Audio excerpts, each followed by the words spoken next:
Шытырман және тыңшылық оқиғалар, романтикалық драма және өмірден алынған оқиғалар. Бүгінгі бағдарламамыз осы жөнде болмақ. Қазақстан тарихын әлем тарихынан бөліп жаруға болмай. Жүздеген ұсыныс пен жүздеген сұрақ. Біз олардың бір қатарына жауап беруге тырысамыз. Біздің нұсқа Reflection on History.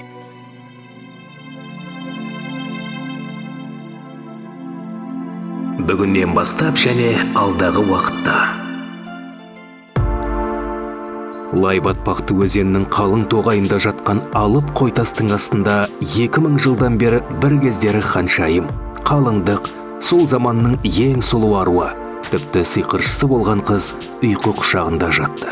Оның айналасы құпия мен жұмбаққа толы еді. Ежелгі қабір кісі өлімі болған жер, бақсылық жоралғы, қылмыстық көрініс немесе қайғылы оқиға. Мына жерден сіздер қарғалы тәжін көріп тұрсыздар. Ол екі бөліктен тұратын жолақ. Яғни ол алтыннан жасалған. Көгілдір, қызғылт сары түсті ақық және маржанмен бедерленген. Алматы орталық мемлекеттік мұражай алтын залы және талай тарихи оқиғалардың куәсі болған ең әйгілі жәдігер. Міне біздің тәж ол әлемде ең үздік 3 тәждің бірі. Ол жерде әйел адам жерленген. Бұл бұйымның иесін ұрлап кеткен болуы ықтимал. Этого предмета была похищена. Қарғалы тәжі.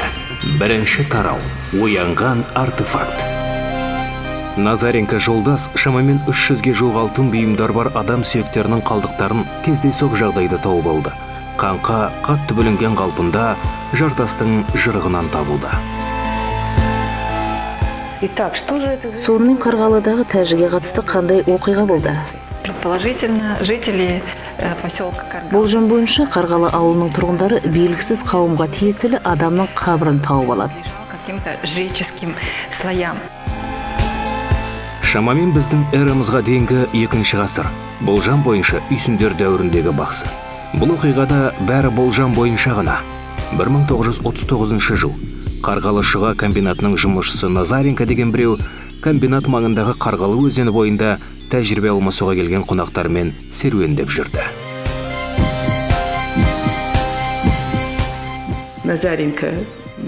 Электрик Назаренко айналаны көрсетпек болады. Міне толық құжатта бұл нысан жайлы былай деп жазылған. Олар таудың биігіне шығып, осы жерге моншақтыға тап болды. Сол кезде жаңбыр жауып кетеді. Сол себепті қалтарыс іздеуге мәжбүр болады. Онда жырығы бар айрықша қойтас бар еді. Знаете, как козырек. Жаңбыр жауып кетіп, сондықтан пана боларлық бірдеңе іздеу керек болады. Олар жаңағы жартасқа жасырынуды шешеді, және сол жерден үңгірге кіретін ауызға ұқсайтын жерді байқайды. Были такие куча камней. Қарғалы туралы сөз қозғағанда мынандай үйілген тастар болған көрінеді. Айтуынша әлгі тастарды сәл қозғап кеткен. Кенет сол тұстан алтын бұйымдар ытқып шыға бастапты. Табылған жәдігер сол кезде Алматыдағы кафедралды шіркеуде орналасқан өлкетану мұражайына жеткізіледі. Ал онда жер аударылған жазушы Юрий Домбровский жұмыс істеп жүрген еді. Және сол кезде мұражай қызметкері ретінде оның көптеген құжаттарға қатысы мүддесі болды. Сондай-ақ бұл олжаның тарихы оның куәлік етуі бойынша құрылған. Ал ол болса нақты деректерге сүйенуді міндеттемейтін көркем нұсқа түрінде баяндаған. Басына алтын тәж киіп, үстіне желек жамылған көрікті жас пері, соңынан отты із қалдыра қанаттай даһармен көкте зымырап барады. Сосын белгісіз біреудің қолынан қаза табады. Ол жоқтау айтып жерленген жоқ. Оған қабір орнатылмады. Белгі таста қойылған жоқ. Ол неке қиятын күні кенеттен көзден ғайып болды. Өзеннің басында археологтар болып қайтты. Алтын әшекейдің қалған бөлігін жинап алды. Бірақ жәдігер табылған жер мұқият зерттелген жоқ. Тергеушілер сонау 39 жылы табылған олжаға қатысы барлардың бәрінен сұрақ алды. Қысқасы әдеттегі тәртіп бойынша жеткізілген алтынды қайдан алғанын, әлде нені жасырып қалмады ма деген анықтау шарасы еді. Бірақ бұл оқиғада зардап шеккендер болған көрінеді. Кінәсі үшін бе, әлде жазықсыз ба, ол жағы белгісіз. 2-ші тарау. Ғалам орталығы. Знаменитая Тарих пен сыр шерту фильмі. Атақты алтын тәж, оның өрнектері көне скиф дәуіріне тән әдіспен жасалған. Алтын ертеде сиқырлы тас ретінде есептелген көгілдір ақықпен безендірілген. Онда ғаламның үлгісі бейнеленген, солай тәрізді. Ежелгі аңыз әңгімелеріндегідей, өлілер әлемі, рухтар мен барша тіршілік әлемі ең ғажайып қарғалы олжасы. 2 бөліктен тұратын алтын жолақ, жалпы ұзындығы 35 сантиметр, орталық бөлігі жоқ. Болжам бойынша ол 7 сантиметр болған. Вот этот отсутствующий фрагмент. Мынау жоғалған бөлігі негізі ағаш бейнесімен біртұтас болу керек еді. Ол өмір ағашын бейнелеуі тиіс болатын. Творять древо жизни. Адам мінгескен ұшқан құс, бәлкім қанатты жолбарыс. Оның басында желбіреген шашы немесе алтын адамдікіне ұқсайтын көшпендінің бас киімі бар. Күртесі де сол тектес, тек аздап қауырсындармен қапталған. Дәл сондай адам құс арқардың үстінде де сән салтанатпен отыр. Біз бұл жерден түркі көшпенділері және бақсы өкілдерімен тығыз байланысты бақыт пен амандық белгісін, көк пен жердің нышанын көруге бейінбіз. Үй жануарлары кездеспейді. Мұнда көбірек құстар, ұшатын жолбарыс, қанатты жылқы және құс тәріздес адамдар белгіленген.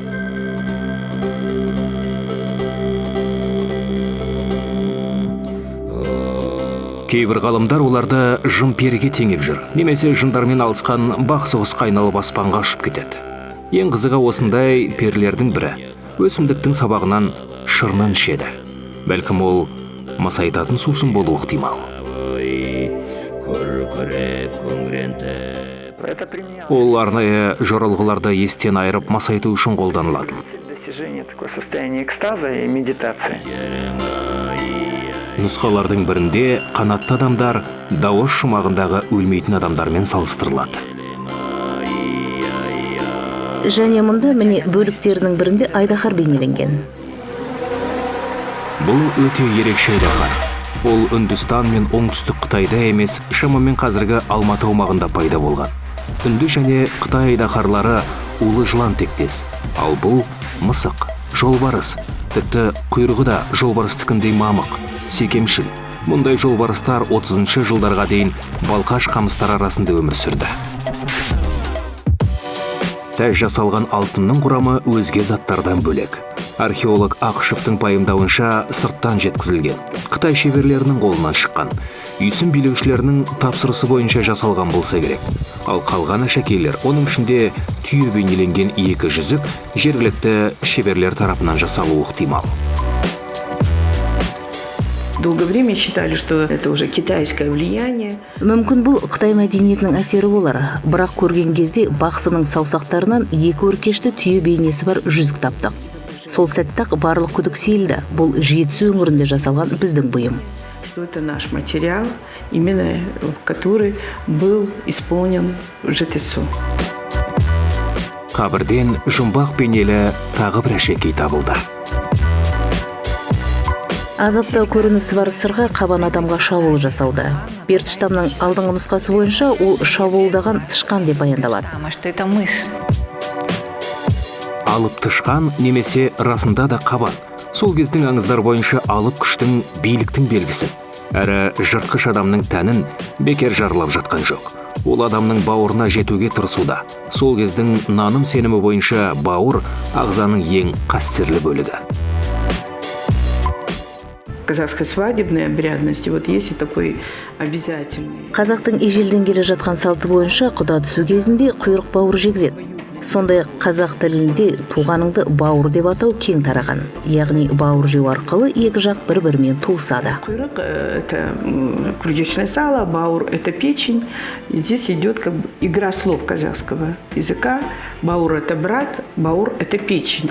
Что съедая это блюдо, обе стороны становились родственниками. Тағы бір болжам. Тәждегі бейнелер Баху және Вах ретінде белгілі құнарлықтың құдайы Дионистің құрметіне арналған рәсімдер. Ал қыздар тиісінше Ваххандар. Үйсін тайпаларына кең тараған табиғатпен бірігуге табынуымыз. Дионистің басты жануарлары бұғы, ешкі және аю. Міне, тәжде осы аңдар бейнеленген. Қаздар мен аққулар грек нанымына сәйкес құнарлық белгісі, жылқы күн. алайда бұл тізімге айдаһар енбейді. Бұл белгілер сол дәуір тұрғындарының Парсы, Иран, Қытай әлемі және өзге де аймақтармен қаншалықты тығыз қарым-қатынаста болғанын көрсетеді. С персидским, иранским миром, с китайским миром, в целом с другими регионами. Үшінші тарау. Беймәлім аумақ. Болжамдар бойынша сән салтанатты киінген қызды қасақана өлтірген және жерленген жеріне 100 шақырым қашықтықтан алып келген. Диадема Тәж оның иесінің әлеуметтік дәрежесін айқындайды. Кем дегенде билеуші немесе билеушінің қызы болғанын айғақтайды. как минимум правительницы или же дочери правителя. Үйсін тайпасының билеушілері ат шақты, жирен шашты, көк көзді біздің дәуірдің 2-ші ғасырынан бастап Жетісу өңірін мекендеді. Олар сарматтар да болуы мүмкін. Сонда қыз қай тайпаға тиесілі? Осында туды ма, әлде алыс аймақтан әкелді ме? Болжамдар шым-шытырық және шындыққа жанасуы екіталай. Сонда жас ханшайымды қалайша сарайдан дәл неке қию рәсімінен ұрлап алып кетті. Және ертедегі ел үшін 100 шақырым қаншалықты қашық. Бұл дегеніңіз осыншама аумақты бір тәулік ат үстінде жүріп өткенді білдіреді. Ал қызды атқа өңгеріп әкелсе керек. Бұл кезде тірі болды ма, әлде белгісіз затпен май сайтып тасталды ма, ол жағы белгісіз. Тіпті қабірдегі адам расымен қыз бала ма? Ғалымдардың айтуынша бұл заттардың бәрін ер адамның да тағуы әбден мүмкін. Қабірдегі бас сүйек жоғалған. Сондықтан қазір оның кімге тиесілі екенін анықтау мүмкін емес. Дегенмен көпшілік жасы 25-тен аспаған қыз бала деген болжамды ұстанады. Қаңқа мен әшекейді ең бірінші болып зерттеген археолог Бернштам да осындай пікір қалдырған. Өкінішке қарай оның қаншалықты жас болғанын анықтайтын сүйектерге қатысты антропологиялық зерттеулер жоқ. Біреулер бұл әйелге тау барысы шабуылдап тастың астына сүйрелеп апарған дейді. Бірақ тәж, сырға, сақина өте ауыр мерекелік киім емес пе? Жалпы қалыңдықтың киімі серуенге шығуға лайық емес. Енді біреулер тас астында жатқан әйел ешқашан тәж киіп, сырға, сақиналарды тақпаған дейді. Ол әшекейлерді басқа елден ұрлап алған. Болжам бойынша ханымнан жымқырып қашпақ болғанда барыстың тырнағына іліккен.